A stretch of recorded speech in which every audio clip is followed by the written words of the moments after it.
My name is Shauna LeBeau and I work at Utah State Extension as a community educator, and my specialty is finances. So tonight and for every Tuesday in January, we're going to be touching on a topic or an aspect of investing. Last October we did credit. We teach college scholarship classes, we teach basic budgeting, how to protect yourself from identity theft. Pretty much if a member in the community could have a question about it, we want to be ready to have a class for them. And if you guys work anywhere or want to host a class or something, let us know and we're happy to come out and do that. And our jobs are funded. Mine is funded through a myriad of grants, but the portion of the grant that makes actually this evening possible is because of FINRA and a Smart Investing at Your Library initiative that the FINRA Association does. FINRA, it stands for the Financial Industry Regulatory Association. It's a bit of a mouthful. But they are an independent, non-government agency that protects us as consumers and investors. They don't have pull from any government party. They're there pretty much to protect us. So you can feel, or should feel, rest assured that a politician is not putting money in their pockets to sway their decisions and what they do. FINRA is in charge of making sure that investment advisors, brokers, and planners are doing what they're supposed to be doing and that they're not scamming you. If you guys feel like you've been taken advantage of, you can contact FINRA and they will open an investigation. You can also contact the Securities and Exchange Commission. There's 3 consumer protection agencies that work together to protect investors. The Securities and Exchange Commission, the Consumer Financial Protection Bureau, or CFPB, which is a government agency, and then FINRA. And so all 3 of these agencies work together to protect us as investors. And you can actually file complaints with each of those places. And I have information on how to do that if you need to. I just won't touch on it very much tonight. This evening we are going to touch on a lot of just basic concepts of investing.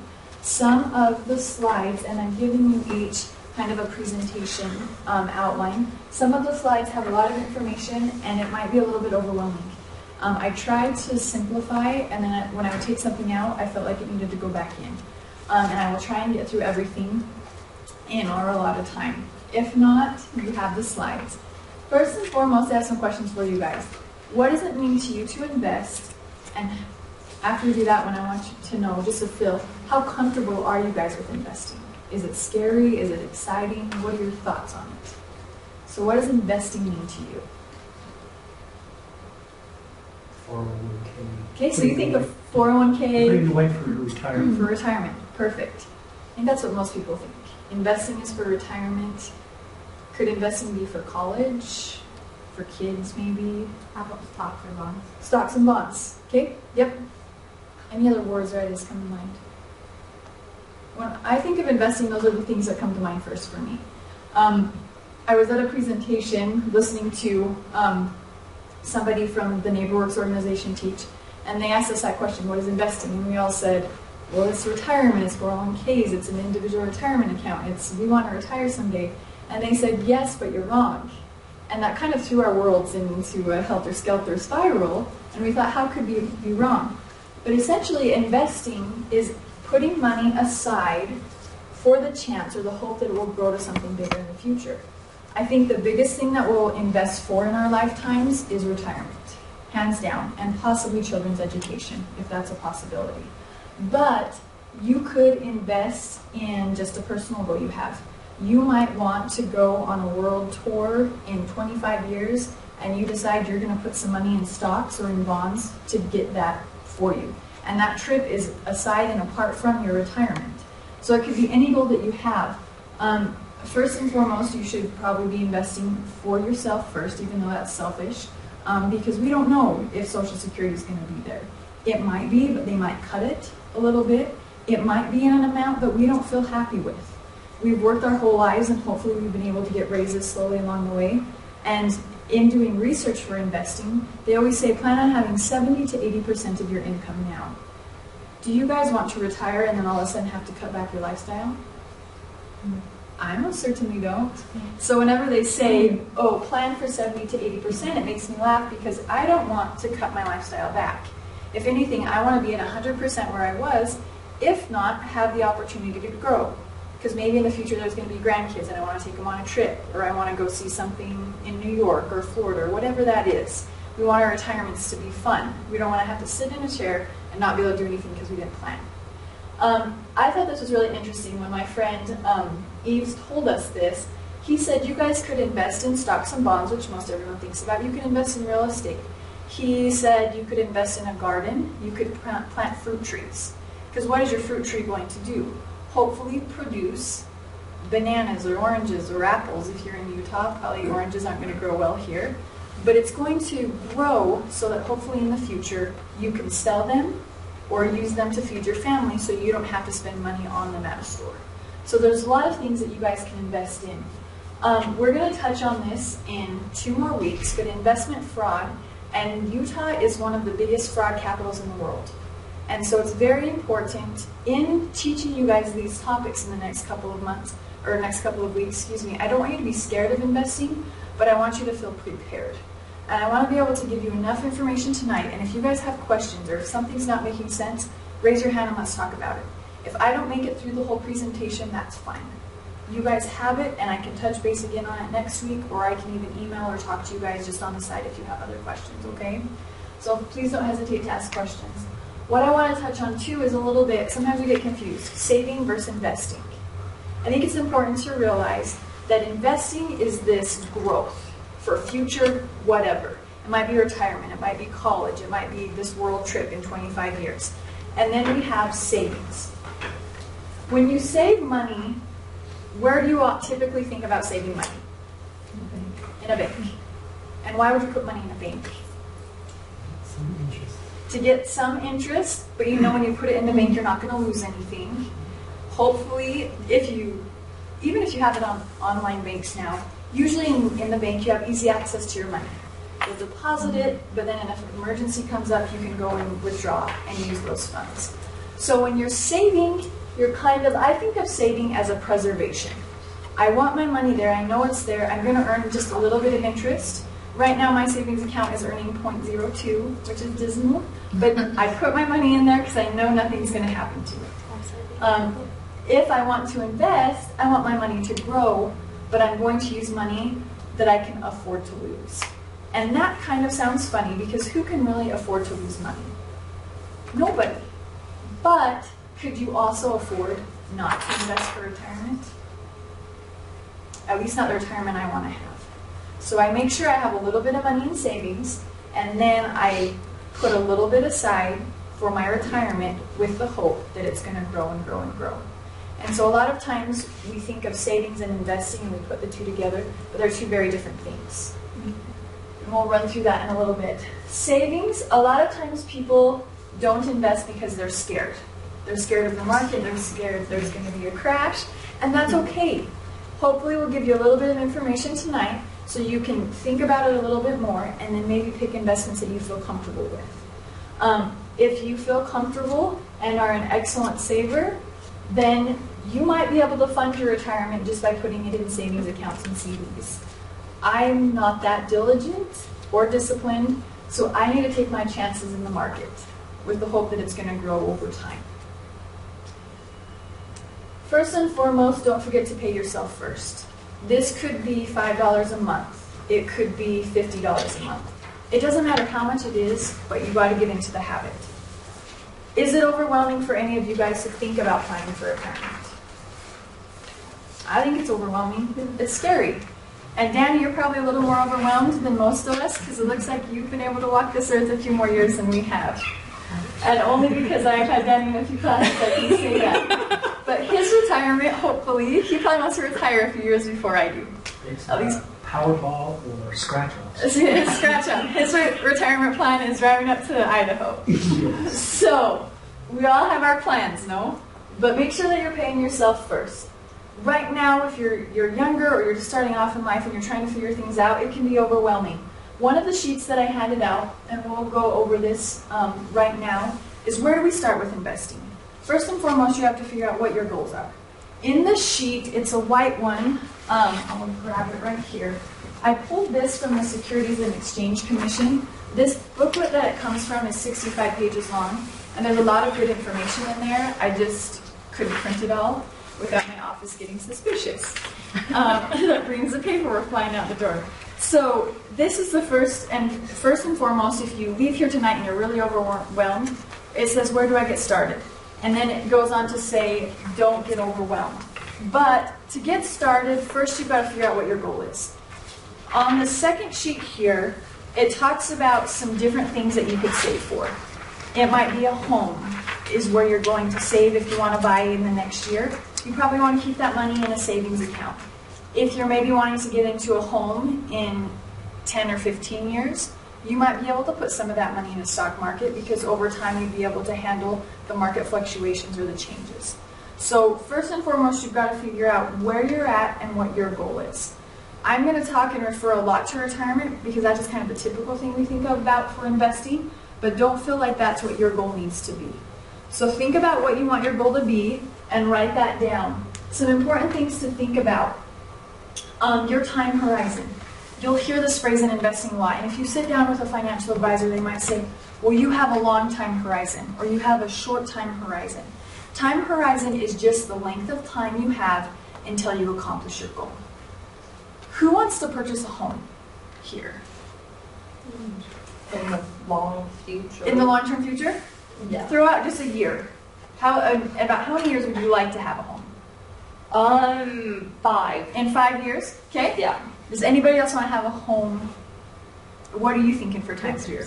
Next year. That's the plan. Next year is your plan. Perfect. I'm going to use your 2 examples. My time frame for a home is probably 10 years. So we've got one of us at each end of the spectrum. If you were to buy a home next year, would it be wise for you to put money in the stock market? No. Why? Because there's too much volatility in the stock market. You might lose it.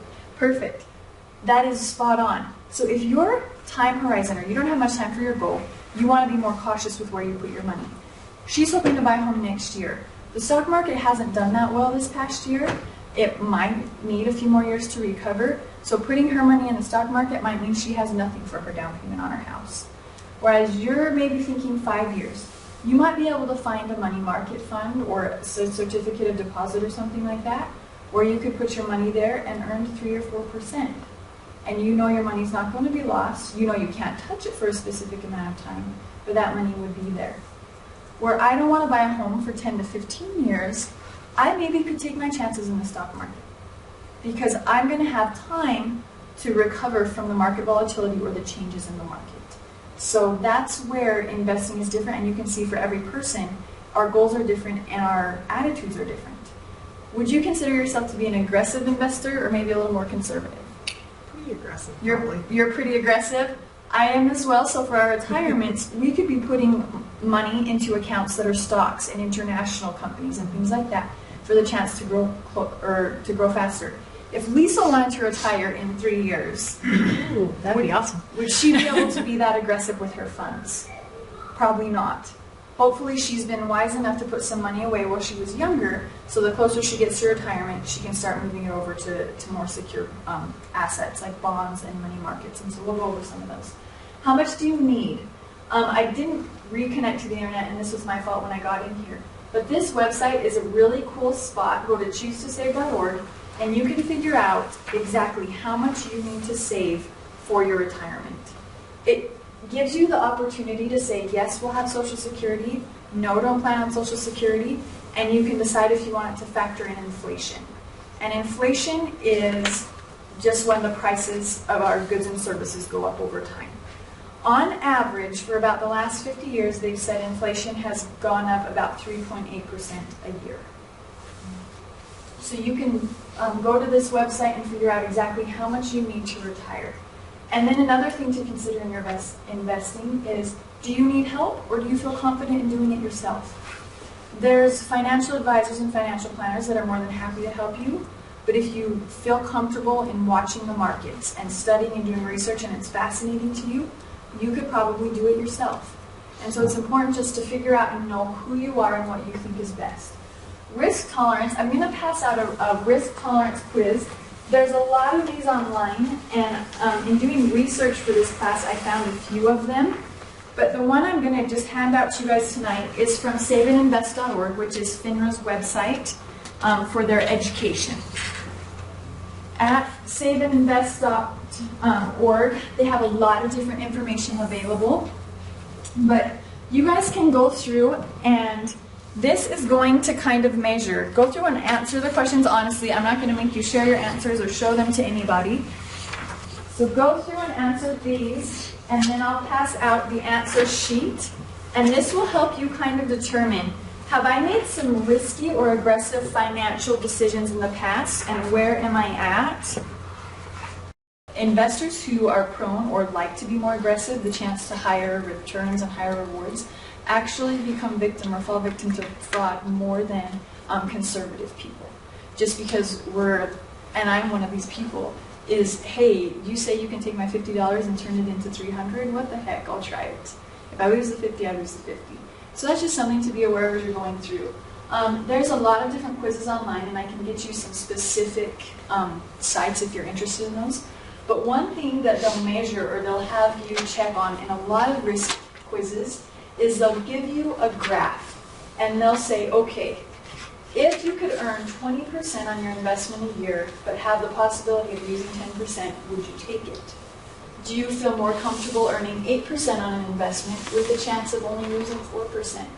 Or would you feel much safer earning 5% on your investment and only having the chance to win 1%? So they'll have you look at these graphs and go through some situations, and you can decide what you would want to do. Aggressive investors usually go higher chance for reward, higher chance for loss. Where conservative investors know they're not going to make very much on the investment, but they also know they're not taking a chance to lose.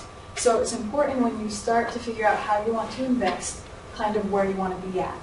Now something that happens, a lot of times people get stressed out in the market because their investment philosophy and their risk tolerance levels don't align.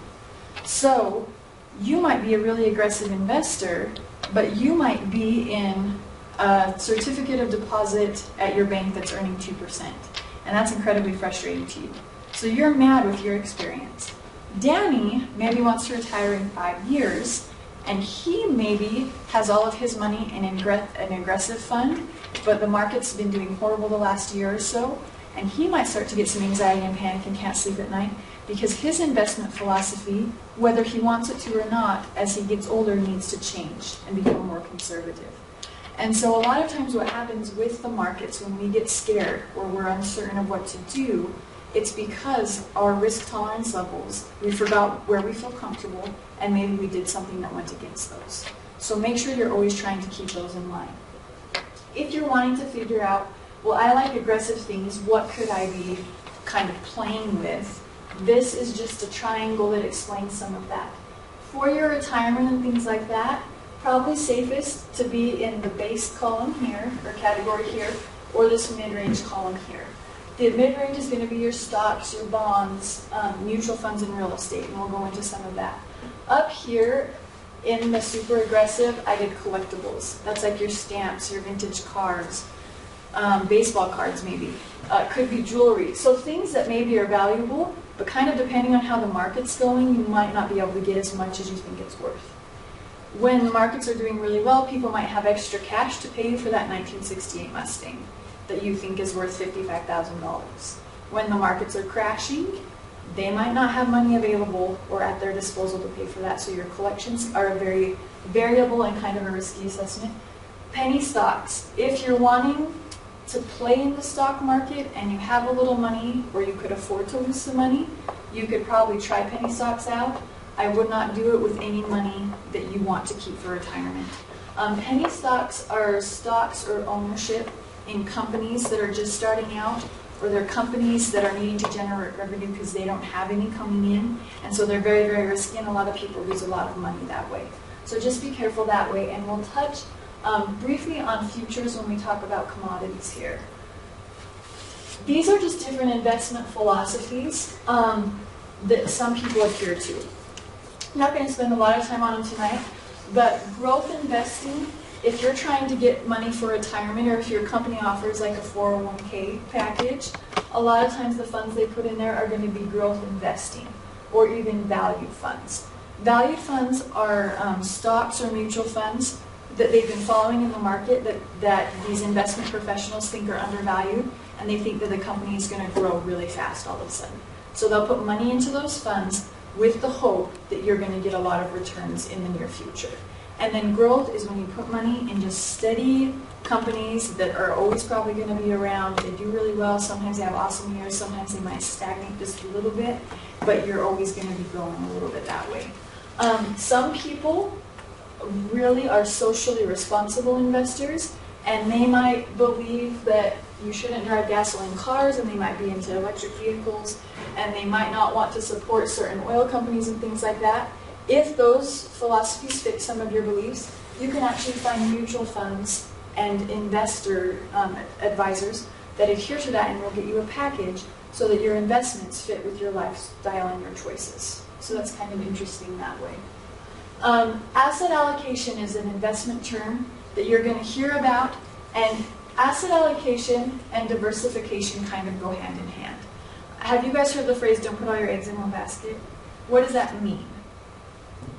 Don't invest all in like one thing, maybe invest in a couple different things in case one of the investments doesn't go well. Absolutely. So the purpose of diversification is that you're going to put a few pieces of your portfolio or a little bit of your money in several different things in case one investment or one business does really bad. Hopefully the other ones can buoy that up. If we don't diversify, we might end up with a lot of cracked eggs, and our investments or our goals might not be accomplished as well. When you're diversifying, I went to a presentation that the Securities and Exchange Commission for the state of Utah did, and the lady that taught us recommended not having more than 30% of our investments in one single thing. So if you're in a fund that's doing super well and all of a sudden your investment doubled, rather than keep all of the money there, you might then go and buy 5 or 6 other investments and spread that back out again. How many people want to watch their investments that closely? It's hard. We don't have a lot of time, we forget about, maybe we're scared, we don't feel like we have enough knowledge. So when you're diversifying or you're trying to do asset allocation, that's essentially the same thing as you're dividing your money up into little things. You can choose and have an investment advisor do that for you. They actually have different accounts available now that will automatically do that for you. They do it based on age. So if you have 20 years until you retire, it's going to probably be 40% stocks, 60% bonds, and then by the time you retire, it's almost all going to be bonds because you're not going to lose as much money. So just make sure that you're allocating or diversifying your assets. Time value of money. This is just a phrase that a lot of investment professionals use to encourage people to start today. Questions? So I just have a question about what you were just saying. So you don't, when you're saying like you don't want it 30% in one place, are you saying not 30% in stocks? Or like 30%, or do you want to get like a lot of different stocks so it's like Thank you for asking that question. So you can have more money in stocks, but you don't want more than 30% of your money just with one company. Oh, okay. So that's a good point. So you might really like Amazon and Apple, but rather than put up 50% of your money with each company, you might decide to put 20% with Apple, 20% with Amazon, and then divide up the rest of your money through different companies. Okay, so yeah, good question. Anyone else have any questions? Danny? So will you go over the difference between a stock and a bond? Yes. I'm going to go over that actually. It's the next 2 slides. We'll get there. So time value of money is just the idea that your dollar today is worth more than your dollar in the future because your money can earn money for you with interest. If you guys, Danny goes and he gets a scratcher or he wins Powerball and he's on top of the world right now, would it be better for him to take all his money at once or divide it out into yearly payments? An annuity. You want to do an annuity? Okay. What is an annuity? You get so much every year, depending on how much you win, but it's spread evenly. I don't know, if you won $100,000, then you would get X amount of money monthly for that year, I guess. I don't know. Something like that. So he wants to divide, so Danny's saying he wants to divide his payments out over the long run. He wants to receive a little bit year for year. An annuity is through an insurance company, and what they'll do is you'll buy life insurance, and then if you choose to do life insurance through an annuity plan, As longer you've had the plan, or maybe you've had the plan for 20 years, then they can start paying you a monthly payment. It's kind of like you put money into this insurance, life insurance. You didn't have to use the life insurance, so you can start drawing money out on that. So if Danny wins the lottery, that's what he wants to do, is do the annuity. You kind of were shaking your head. I take the lump sum, man. You do the lump sum. Yeah. And So- invest it. So based on the time value of money, they would say take all the money now because you can take all that money and start investing it in the future. And once you've invested it, you might just decide to put it in a CD and earn 5%. But that let's say you won $300 million or something crazy. If you even just earn 5% on that after 1 year, that's a good chunk of change. Is one way better than the other? No. For you, you'd like to invest. You want to put all your money that way. Danny might have greedy little kids who are trying to get at his money, and he might decide, you know what? Rather than take it all at once because I might spend it or I might do something, it would be better for me to take it over the long term. So you can see, just figure out what's best for you and decide what you want to do that way. But with investing or with saving, the best time to start is today. With compound interest, and then we'll jump into stocks, compound interest is when you earn interest on your interest. So this is how your investments can grow so fast over time. And I have a graph or a chart of this. I just did this simple example today, and you can go play. All of the calculators and tools I use are free of charge, and then anybody can use them. But I just said, okay, what if we started off with $100 and we deposited $5 a month for 5 years? So we'd be putting in $5 a month for 60 months. How much money would we have? If that were in fact the case, you can see here the blue and principal means the amount of money you actually invested. So this is our principal. It's pretty steady there with the initial $100. Our deposits are the yellow, so every single month that's starting to build and build and build there. And then our green is our interest. With this example, that first month when you put in your $100 and you earn $5, you ended up with $105. So then you were able to earn more interest on $105, not just the original 100. And with your compound interest, you actually start benefiting because it's like they're giving you money for money that you didn't even put in there in the first place. So with a 401k or with an IRA, that's how those end up growing so much over time. Over the lifetime, you might invest $96,000, but your investments might end up having $300,000 in there because of market growth and then your compounding interest. If you ever are deciding between an investment and one's offering simple interest, so just one interest payment, they're not going to pay you any additional interest on that interest, or they're saying, do you want to do compound interest? It would be best to do compound interest because you're going to get money on money that you didn't even put in there. So it's a benefit to investing if you have the opportunity to do that. These are some key terms to know, and we've talked a little bit about them, and then we're going to jump into what stocks and bonds are.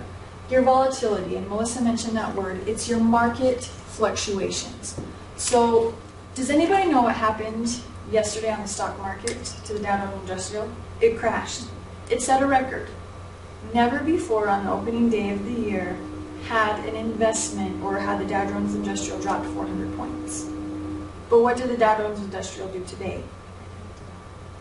It gained 9 points. So that's the market fluctuations and that's the market volatility. So one day it loses 400 points, one day it gains 9 points. So that just changes there. When we talk about tonight yields, this is income on an investment. With bonds and stocks, yields mean two different things, and I'll show you that. But if you have a stock and are going to get paid a dividend, that's what they would refer to there. We'll have rates of return and real rates of return. If someone comes to you and says, hey, I have an investment that's earning a rate of return of 25%, red flag should be going off because that's super hard to do. And you're going to want to ask them, is that the rate of return, like an average, or is it the real rate of return? Your real rates of return keep your investments honest because what the real rate of return does is it takes into account inflation. And because your money now is going to be able to buy you more now than it would in 2 years, you want to ask them that question. The stock market over the last 40 years has earned between 9 and 11% rate of return on average. But the real rate of return, if you factor in inflation, is more like 6 to 7%. So just be aware of that. Your capital gains is an increase on an asset. So if you buy a stock now for $5 and in 3 years that stock price has gone up to $20, your capital gains would be $15 per stock price or piece. And your principal is the amount you initially invest. I'm not going to go a lot into these like standard deviation, but in the back of the slides there's some slides about the beta and some other factors that measure risks of investment. So the more you learn about it, and then when you start meeting with investment professionals, you might want to ask them about those indicators, because they're going to tell you how volatile is the investment. You want investments maybe that aren't as volatile when you're thinking about retirement. So you can check your standard deviations, and that is a way just to guarantee based on your mathematical equations if you're safe or not. Okay, Danny, this part is for you. Stocks. Stocks are, or does anyone have a definition of what a stock is? You're investing in a company, You're investing in a company. hoping to get, I don't know what you call it, Growth or capital gains. what do they give you when the stock goes up, but you get a check every quarter? A dividend. Thank you. Yes, a dividend. So a dividend is what they'll give you in the stocks. It's a payout of the company's earnings. So what stocks are, they're a piece of ownership in a company. So if Liesl opened a company and it went public, what that means is Liesl saying, okay, I'm going to share my profits with you guys if you want to invest with me. And Melissa might say, okay, Liesl, I'll buy 5 shares of your stock. How much do you want to sell your stock for? $25. So for $25, you're selling a share, she's going to buy 5, so she just invested $125. Danny says, I'll buy some of your stocks. How many shares do you want to buy, or how many pieces of that company do you want to buy? 10. So he wants to buy 10 shares. So he owns now more of Liesl's company than Melissa does. He stands a chance to make more money if Liesl's company does well. He also stands a chance to lose more money if her company does poorly, because he invested more money in that. So when you're buying a stock, just an individual piece of stock, it's called a share. You can just think, I'm sharing a piece of this company. Every company's shares are different. Berkshire Hathaway, which is the company that Warren Buffett started, those shares sell for hundreds of thousands of dollars. There's stocks that only sell for $5 a share. So it kind of just depends on the company. Now, do you think that anybody in this room would probably have the chance to invest in Warren Buffett's company? Just one piece of share? Probably not, unless you get a different job or do something else. But we might be able to get into his company another way that I'm going to talk to you about in just a second. So Daniel mentioned, Yeah, let's say the company does really, really, really bad. You lose, but if there is no more to lose, Like- you still own part of the share. okay, good question. So the company just like failed. Do we want to go as far as saying that they went bankrupt? Okay, if you own a share in that company and that company went bankrupt, you lost all the money that you invested, but you would not be, like, the bankruptcy courts couldn't come after you to pay for that company's debts. Yeah, good question that way. So in the event of a bankruptcy, the bondholders, and we'll talk about what a bond is, they would get paid first. So first the company's debtors would get paid. Like probably huge companies that they've been doing business with would get paid. And then their bondholders would get paid. And then stockholders, if there's any money left at all, they would get paid. But that very rarely happens in the event of a bankruptcy. But yeah, if a company goes bankrupt and you own a little tiny piece of it, you're not responsible for the bankruptcy. It's just you lost your money, and that's really sad. Okay? When you're going to consider buying stocks, you can see or ask them if you could get the chance for dividends. Some stocks pay more dividends than others do. So if you're wanting a quarterly check because you want some extra income to come in, you're going to want to choose stocks that pay out dividends. If you're deciding between stocks, Liesl just opened her company and she's just going to sell common stocks. She's not going to be too technical yet. She hasn't decided to put in preferred stocks. A common stock is just the most basic piece of the company that you could own. With common stock, you buy the rights to vote with board of directors on some of the decisions that company makes. Common stocks are going to get dividends after preferred stockholders. And sometimes common stockholders get dividends or that quarterly payout. Sometimes they don't. With preferred stock, it's an ownership class just above common stock. You own pieces of the company still, but for that kind of guarantee of a quarterly dividend or a quarterly payout, it might be $500. If you own a lot of stock, it might be $100. You give up your voting rights. And some people don't care about voting in the company. They say the board of directors have it, it doesn't really matter to me, I'm not going to worry about it. So with stocks, because you can't become a part owner in that company, you then have the opportunity to vote and influence some of their decisions in just a small way. The more stock shares you own of the company, the more voting rights you have. So if I only buy 1 share of Liesl stock and Danny has 10, he's going to have more influence. What you might hear about in the news, sometimes when a company goes public or they offer stocks, shares out to people, a company might come in and buy 75% of those stocks. They're doing that as a way to take over the company sometimes. So a lot of times when companies go public, they might make sure that a few select people or hold more shares or more pieces than anybody else so the company doesn't get taken out. I have a question. Is there like a limit or amount or set of how many shares a company can have? Depends a lot on their growth and how much they want to make available. So if Apple, and they have public shares, you can buy Apple stock, they might have 100 million shares available. But they might be doing so well that they'll say, you know, we don't really need this many people invested in our company anymore, and they might go back out and buy some of those shares back so that they themselves as a company hold more of the ownership. But there's not a limit, it kind of just depends on the companies. Some companies say, okay, we don't need to offer any more stock because we're good how we are. It just depends on them and their goals. Any other questions about stocks? Okay. This messy sheet kind of talks to you about different types of stocks that you can look into. If you're hoping to grow money over time, you're going to want to check into growth stocks. These are super solid companies that are always going to grow and normally do well despite market volatilities. If you're a little bit more aggressive or you have a financial advisor that you really trust, you might say, you know what, let's go for some of those value stocks. What companies do you think are going to do really well in the next few months that people have kind of sold short? Or maybe people think, oh, that brand is really old, they're going out of business, and all of a sudden they release a new line of something. That could be a value stock that nobody thought was going to do that well, but when they released the new car, when they released a new product, their value went up because that product became so popular. And then there's income. A lot of times, people that want dividend checks are going to look for income stocks. When you're in retirement, it's also a good idea to hold some income stocks so you have a little bit of money. Besides your investments you already have, then your investments are still earning money on themselves. So there's different types of stocks as well that are available. When we're talking about the stock markets, we always hear all this on the news, and it always seems like the doom and gloom where everything is really happy. And this is very interesting to me.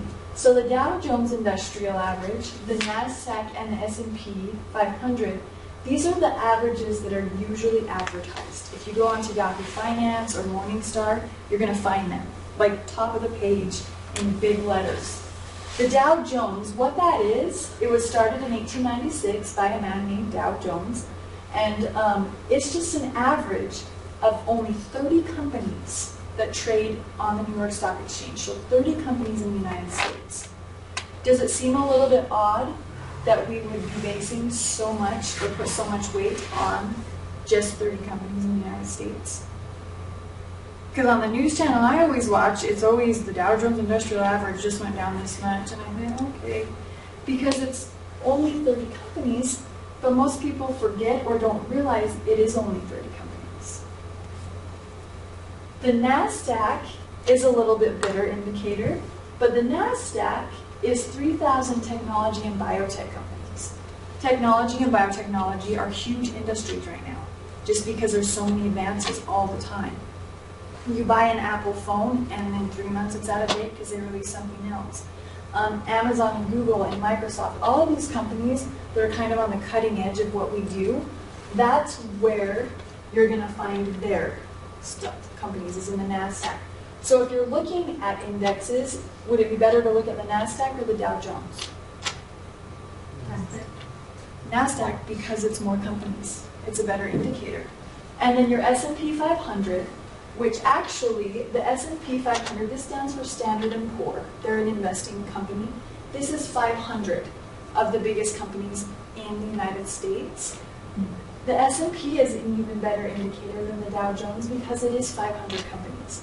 And when you're looking, or when people think about the stock market, or all of these companies that people own little pieces of, or shares or ownership in, they usually refer to it as the S&P. Or people think that the S&P is the market. So that's a much better gauge as well. So if somebody's on the news and they're freaking out because the Dow Jones just crashed and the NASDAQ and S&P 500 did okay, I think things are going to be all right. If sometimes they all go down at the same time, it's just market volatility, and a lot of it's being influenced by other countries right now. Danny? Do the 30 companies, do they change? Because you don't want like a buggy carriage company. Yes. You know what I mean? Right, yes, they do change. They'll kind of change. They look at different market averages and how other companies are doing, and sometimes they will change and rotate them out. So we don't have our buggy carriers or our steel manufacturers that were huge in the 1800s. They're not there now. So yeah, that's a good question. And then this was just from today, but you can see the S&P 500 actually gained 0.2% or 4 points.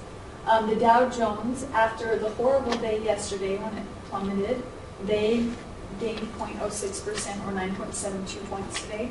And it was actually the NASDAQ that had a little bit rougher day. Okay, so they went down a little bit that way. How do investments make money? If companies are doing really well, they can share those profits with you if you're a shareholder or a stockholder and you bought a piece of the ownership, if they release new lines of things. Right now, kind of in the car market, Tesla is a huge company.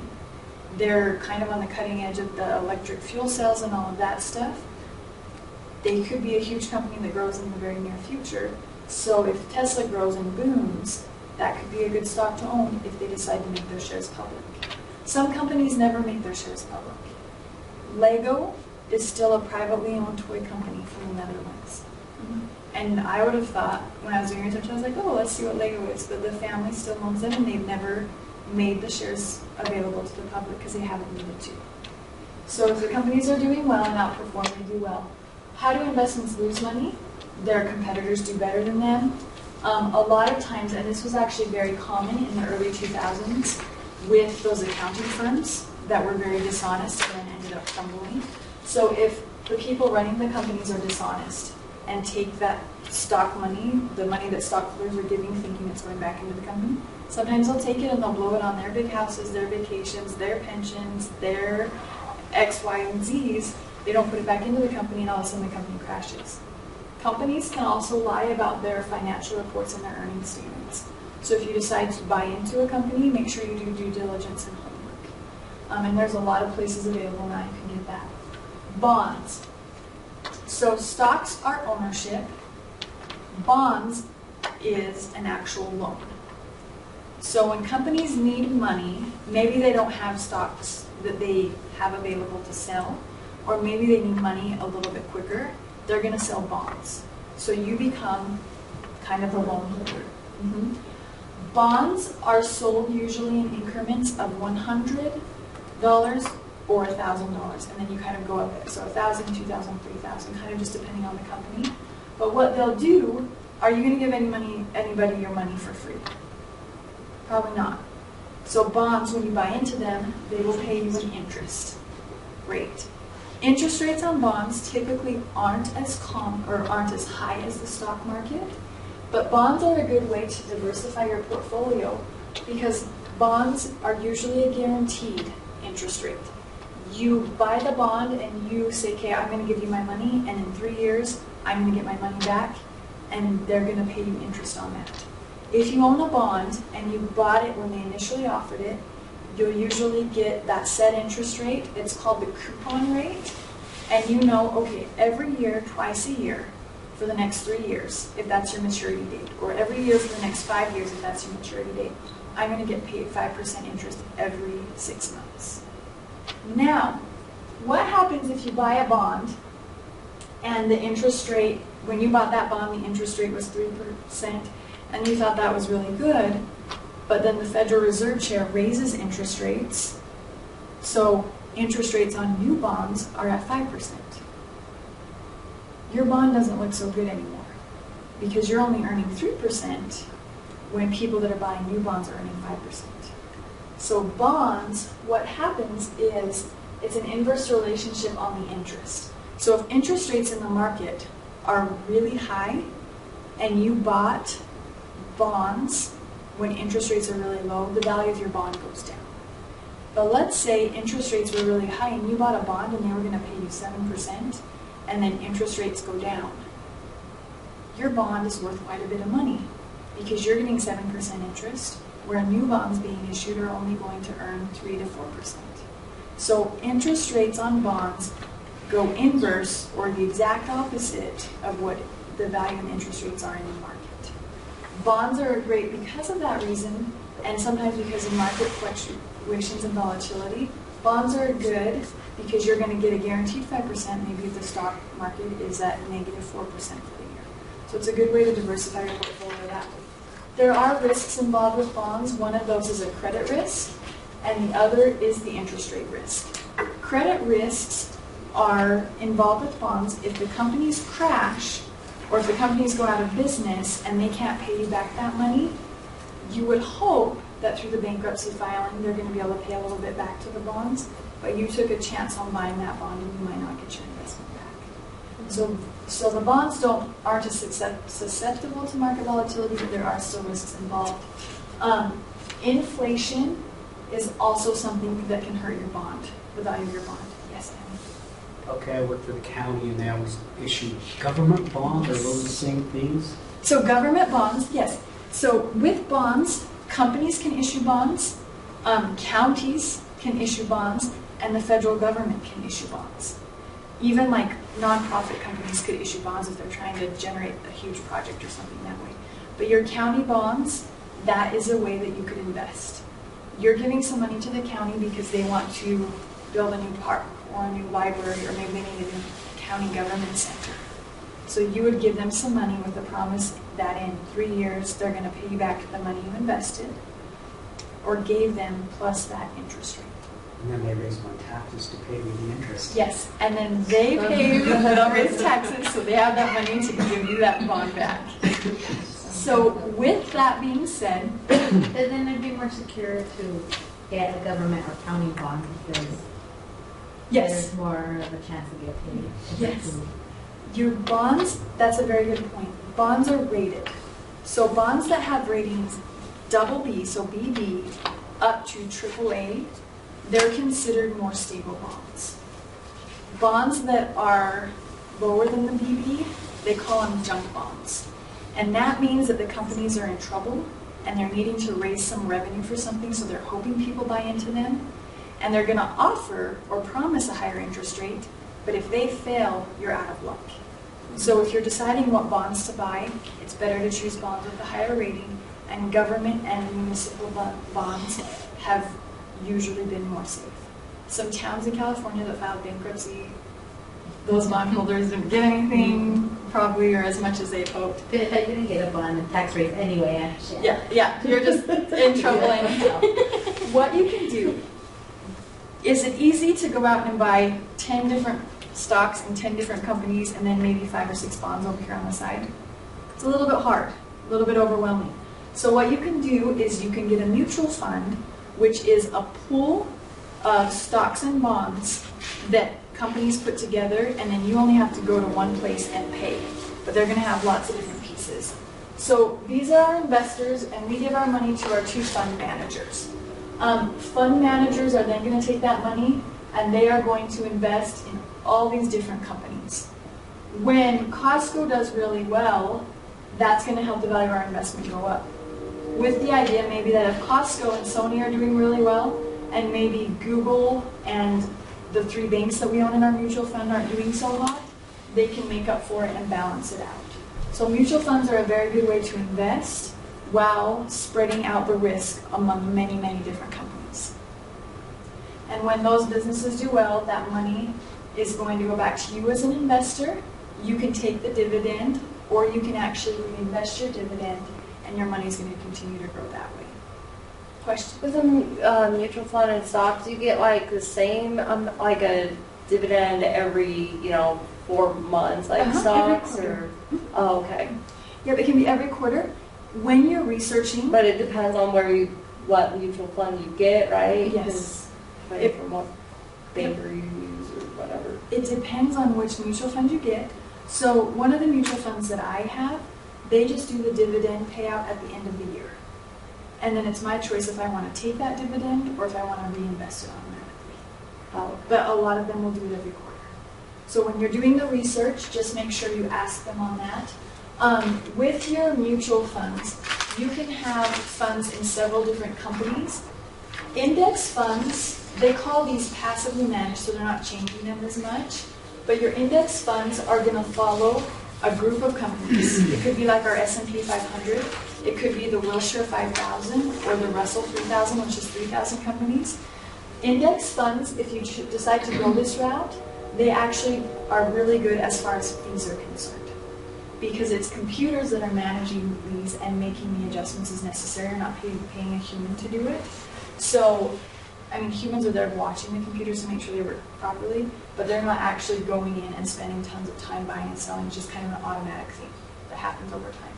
If you're a more conservative investor and you want something more balanced, you could do some stocks and some bonds in your mutual funds.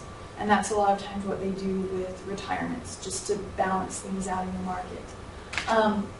Funny enough, usually index funds that are just there to watch the market end up in the long run outperforming stocks that fund managers are incessantly changing and trying to beat the market. So it's better when you invest to just put your money in there and wait. Your value of your fund, so stocks is a share price, and that changes throughout the day. The mutual fund price is called net asset value, and that price is just calculated once a day at the end of the day.